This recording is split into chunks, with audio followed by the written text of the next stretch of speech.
Reinaldo, bora falar de outra coisa que também o Partido Novo aparentemente não é tão fã. A comissão especial que discute o fim da escala de trabalho 6 por 1 definiu ontem um calendário que inclui aí uma pequena turnê nacional que vai tratar do assunto em audiências em pelo menos 3 estados, e a votação final do relatório acontece em 26 de maio, no colegiado, claro.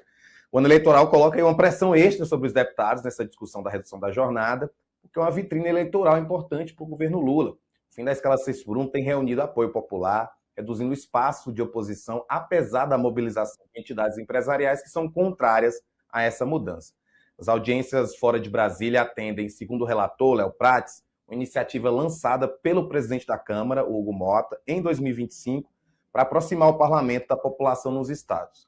A primeira dessas audiências fora de Brasília vai ser na Paraíba, que é o estado natal de Mota, e o plano de trabalho apresentado por Prates nesta terça prevê seminários em Belo Horizonte e em São Paulo, nos dias 14 e 21 de maio, respectivamente.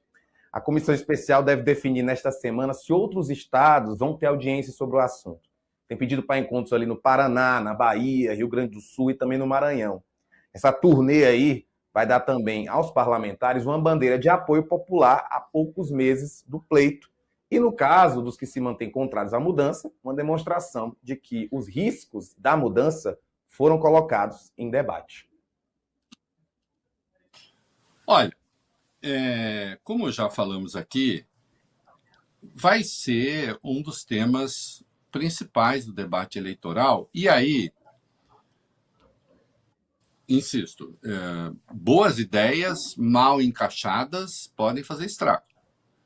Você lembra quando o governo tentou regulamentar o trabalho de entregadores, Uber, etc., a direita conseguiu inventar a mentira de que aquilo era só para alimentar sindicatos petistas, não é? Que não tinha nada de regulamentação e tal. E, no entanto, essa regulamentação é fundamental porque ela diz respeito ao futuro da Previdência no Brasil.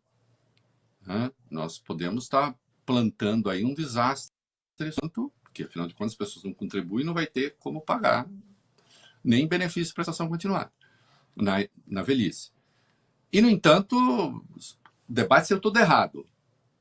É importante fazer direito o debate, porque, evidentemente, grandes empresas têm mais facilidade para se adaptar a uma mudança de regime de trabalho, de jornada de trabalho, as pequenas empresas não.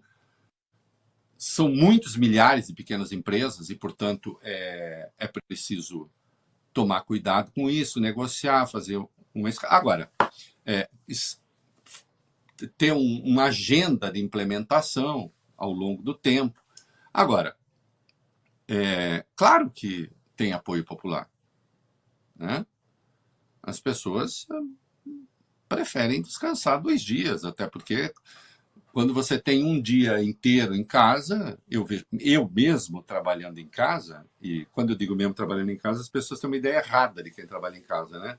É bom que saibam que em casa você trabalha até mais, porque não tem horário nenhum. E aí você fala, opa, vou aproveitar e vou fazer tal coisa. Vou aproveitar e vou fazer tal coisa. Né? Tudo bem, eu tenho os meus horários aqui na Band News, não sei o quê, mas a hora que eu escrevo, a hora que eu estudo, a hora que eu não sei o quê, para o meu trabalho, você trabalha mais. Né? Mas mesmo quem trabalha em casa, digo, o sábado ele é importante para organizar. Rafael, eu passo parte do sábado organizando aqui meu escritório estúdio, porque eu vou pegando livro, vou pegando coisa e vou largando. Depois é bom que eu coloque no lugar, né? Porque senão, quando eu precisar de novo, não vou achar. Né? E eu tenho tudo marcadinho aqui com número e tal, onde as coisas têm que ficar. E outras coisas você tem que fazer ao longo da semana. Então, é claro que as pessoas querem esses 2 dias. Né? E tem de achar uma maneira de fazer isso que não prejudique a economia. Eu acho que existe. A direita é contra. A direita é contra, mas não está se dizendo contra. O que foi o Valdemar que disse no seminário do mercado, que Valdemar, às vezes, ele tem rasgos de sinceridade bem interessantes, né? Tem o famoso o Bolsonaro não é normal, né? com que eu acho 100% das pessoas concordam, né? E ele disse, precisamos dar um jeito, ele não usou a palavra sabotar, mas precisamos dar um jeito de sabotar, precisamos dar um jeito de impedir. Então a direita vai ser chamada no debate a se manifestar a respeito. E aí? Quer ou não quer? O Tarcísio aqui, já não mais candidato à presidência, já disse que é contra. Mas aí isso vai para o debate. Tá, você não quer essa mudança, mas quer o quê? Quer o quê no lugar? Assim como outras coisas, assim como a não correção da aposentadoria, a correção da aposentadoria apenas pela inflação, sem ganho real, vai ter que falar. A questão do mínimo vai ter que falar. Do benefício de prestação continuada, da verba da saúde, da verba da educação. É muito importante constatar, porque vai dar tempo da gente falar um pouco de pesquisa, é muito importante constatar que o debate eleitoral propriamente não começou. Por enquanto, o que a gente tem é Lula apanhando todo dia, inclusive da imprensa, né? O Desenrola, por exemplo, ganhou editoriais enfesadíssimos, porque a culpa do endividamento seria todo do Lula, porque acelerou demais a economia, o juro está muito alto, e o endividamento vem do juro alto. De Bet não vem, por exemplo. É mesmo? Tem certeza? Né? É só do juro alto?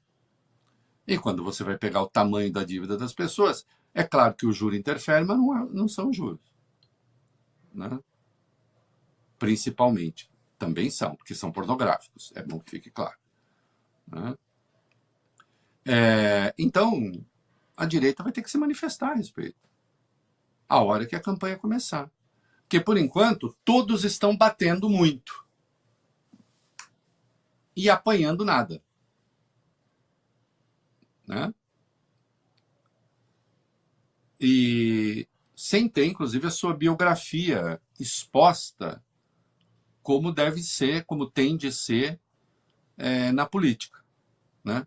Acho que 2 minutinhos atrasando um pouco, a gente consegue dar o primeiro turno e o segundo turno da meio ideia que saiu muito rápido, que eu quero fazer uma observação aqui. Dá? Conseguimos ainda?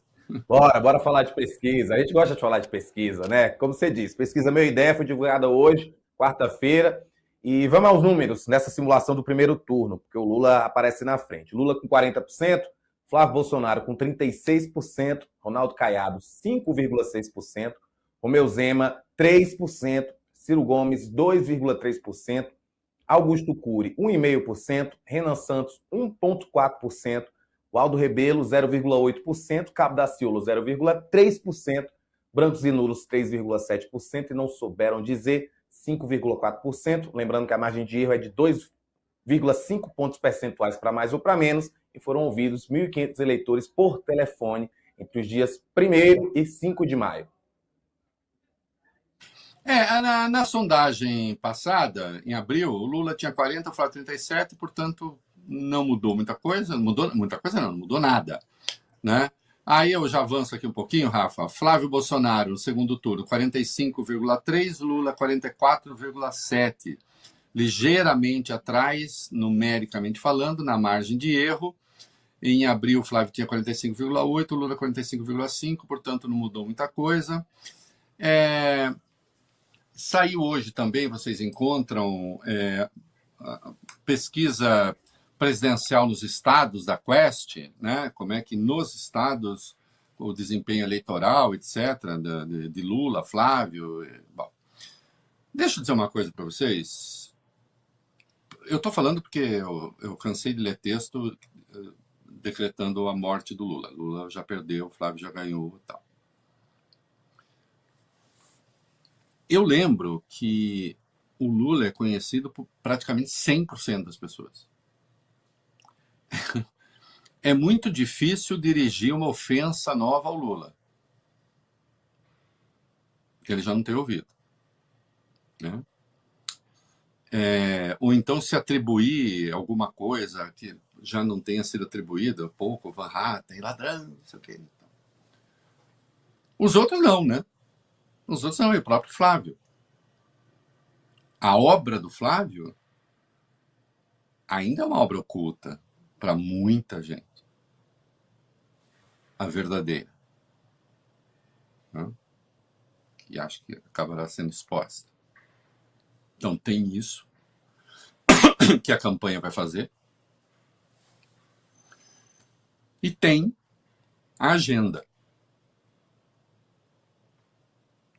A extrema-direita ainda tem uma agenda secreta. Ela precisa vir à luz. Vindo à luz, as pessoas fazem as escolhas.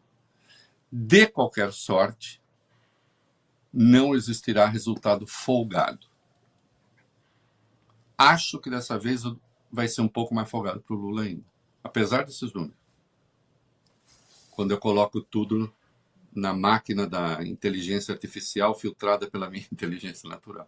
Mas é claro que tudo depende de acertos e erros também são cometidos graves. Por exemplo, se cometeu esse gravíssimo erro no caso Messias, que foi apostar que ia ter voto do PL para o Messias.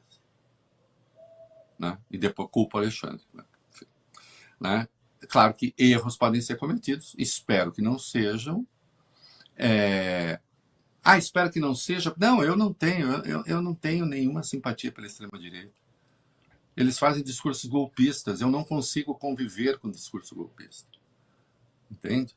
É uma questão de fundamento e de princípio. Não quero enganar ninguém. Né? Se o cara faz discurso golpista, como esse do Van Hatten há pouco, como aquele que o Flávio fez na CEPAC, como é que eu posso condescender com isso, sendo eu um democrata? Adoraria haver democratas de direita, liberais, disputando a eleição. E poderiam até ganhar esse jovem, maduro coração.